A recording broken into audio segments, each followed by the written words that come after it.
حضرت کے غلاموں سے الجھنا چھوڑ دو، اعلی حضرت کے غلاموں سے الجھنا چھوڑ دو، اعلی حضرت کے غلاموں سے الجھنا چھوڑ دو، پھینک دیں گے کاٹ کر آدھا ادھر آدھا ادھر، پھینک دیں گے کاٹ کر آدھا ادھر آدھا۔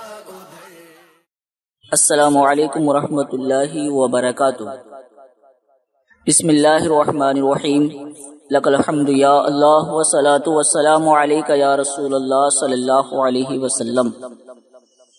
سامعین احتشام، باغ فدق پر شیعہ ذاکرین جو ہے بکواس کرتے ہیں اور غلط میسیجز پہنچاتے ہیں، اس لیے میں چاہتا ہوں کہ باغ فدق پر مختصر سی گفتگو کر لی جائے تاکہ لوگوں کے سامنے حقیقت واضح ہو جائے۔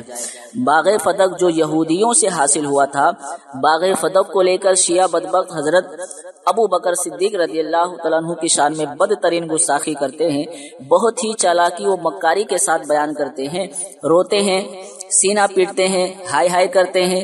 یہ سب ڈھونگ ہے ان مکاروں کا، لوگوں کو بے وقوف بنانے کے لیے ڈرامہ کرتے ہیں، آڑا تیڑا منہ بنا کر بیان کرتے ہیں۔ سمجھ نہیں آتا کتنی بدترین مخلوق ہے۔ شیعوں کا الزام ہے کہ حضرت ابو بکر صدیق رضی اللہ تعالیٰ عنہ نے حضور صلی اللہ علیہ وسلم کے باغ فدق کو ہضم کر لیا معاذ اللہ، اور حضرت فاطمہ رضی اللہ تعالیٰ عنہ کو نہیں دیا۔ پہلی بات، اعتراض اس وقت ہوتا جب حضرت ابو بکر صدیق رضی اللہ تعالیٰ عنہ باغ فدق سے حصہ ازواج مطہرات کو دیتے۔ حضرت عائشہ صدیقہ طیبہ طاہرہ رضی اللہ تعالیٰ عنہ جو آپ کی چہیتی بیٹی ہیں اور آقا صلی اللہ علیہ وسلم کی پاک بیوی ہیں، آپ کو نہ دیا۔ پھر یہ جاہل لوگ کس منہ سے بک بک کرتے ہیں، ڈھونگ کرتے ہیں؟ پہلے یہ صحیح دلیل سے ثابت کرے کہ حصہ ملنا چاہیے، پھر بات کریں۔ ان جاہل شیعوں سے کہنا چاہتا ہوں، تمہارے بقول حضرت ابو بکر صدیق رضی اللہ تعالیٰ عنہ نے غلط کیا، تو حضرت علی رضی اللہ تعالیٰ عنہ نے اس کے خلاف قدم کیوں نہ اٹھایا؟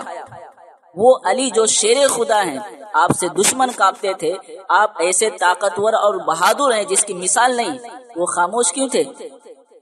حضرت فاطمہ رضی اللہ تعالیٰ عنہ آقا صلی اللہ علیہ وسلم کی لاڈلی بیٹی ہیں اور حضرت علی رضی اللہ تعالیٰ عنہ کی پاک بیوی ہیں، پھر مخالفت کیوں نہیں کی حضرت علی رضی اللہ تعالیٰ عنہ نے؟ اس کا کیا جواب ہے تمہارے پاس؟ بخاری شریف کے اندر ہے کہ حضرت ابو بکر صدیق رضی اللہ تعالیٰ عنہ نے فرمایا، میں نے خود حضور صلی اللہ علیہ وسلم سے سنا ہے کہ آقا صلی اللہ علیہ وسلم نے ارشاد فرمایا کہ ہمارا ترکہ تقسیم نہیں ہوتا، جو کچھ ہم چھوڑ جاتے ہیں وہ صدقہ ہے۔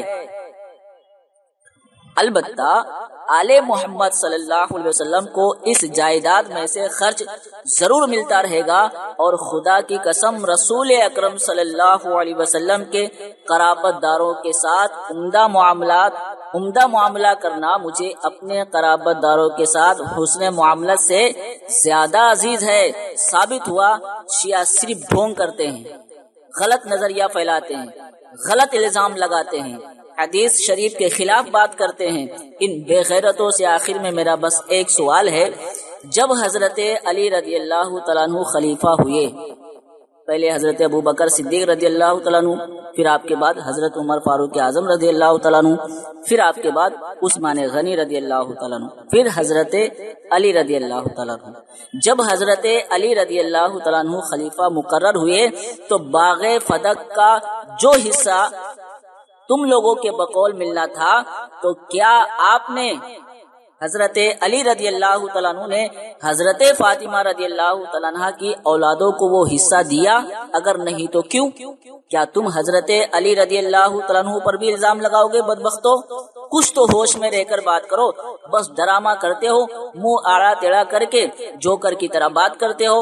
اس اعتراض پر جواب دینے کے لیے اتنے دلائل ہیں کہ اگر گھنٹوں گفتگو کروں تو ختم نہیں ہوگا، لیکن بس یہیں پر گفتگو ختم کرتا ہوں۔ ماننے والوں کے لیے ایک ہی دلیل کافی ہے، اور جسے ماننا ہی نہیں ہے اس کے لیے آپ کتنی دلیلیں پیش کر دو وہ انکار ہی کرے گا۔ اللہ تبارک و تعالی ہمیں حق کہنے، حق سننے، حق پر عمل کرنے کی توفیق عطا فرمائے۔